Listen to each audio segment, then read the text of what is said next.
क्या हुआ? जब रात के 2 बजे बाबा बागेश्वर धीरेन्द्र कृष्ण शास्त्री चुपके से निधिवन में घुस गए। उसके बाद जो कुछ हुआ उसे देखकर आपकी भी आंखें फटी की फटी रह जाएंगी।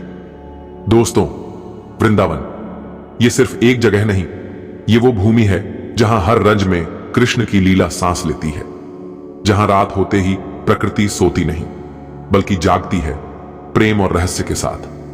वीडियो शुरू करने से पहले कमेंट में लिखें राधे राधे और भक्ति इनसाइड चैनल को सब्सक्राइब करना ना भूलें। भक्तों, वह रात जब ब्रज की हवा भी थम गई, वह रात थी पूर्णिमा की।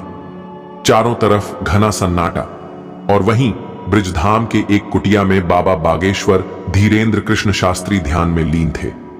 अपनी सनातन हिंदू पदयात्रा समाप्त कर वृंदावन पहुंचे थे। रात के करीब 2 बज रहे थे। पूज्य महाराज जी बांके बिहारी का ध्यान कर रहे थे।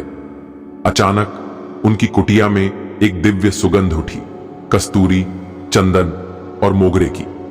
उसी के साथ एक मधुर अवर्णनीय स्वर सुनाई दिया, बाबा आज बुलावा है, रास आरंभ होने वाली है।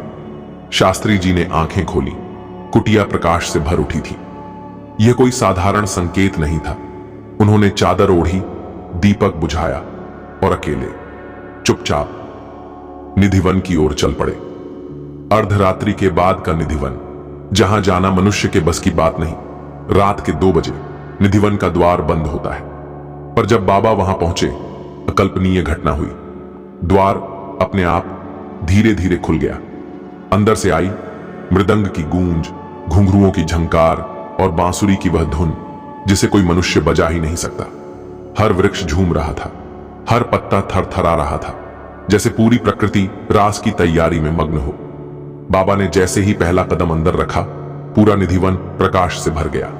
बीच में स्वयं श्री कृष्ण खड़े थे, उनके साथ राधा रानी और चारों ओर अनंत गोपियां।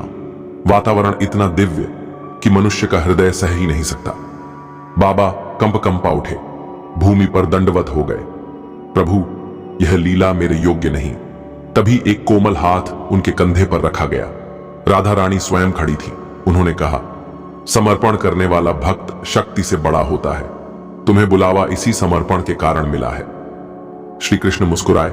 उन्होंने अपनी बांसुरी बाबा के हाथ में रखते हुए कहा, आज से तुम साक्षी हो। तुम देख पाओगे, सुन पाओगे, पर इस लीला को कह नहीं पाओगे। क्षण भर में पूरा निधिवन तेज प्रकाश में डूब गया।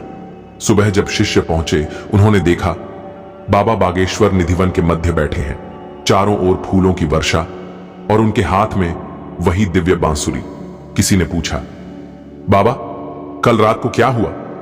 बाबा बस मुस्कुरा दिए और बोले, बेटा, निधिवन में रात नहीं होती, वहां सिर्फ प्रेम होता है, और प्रेम जब प्रकट होता है तो मनुष्य उसे बताने की शक्ति खो देता है।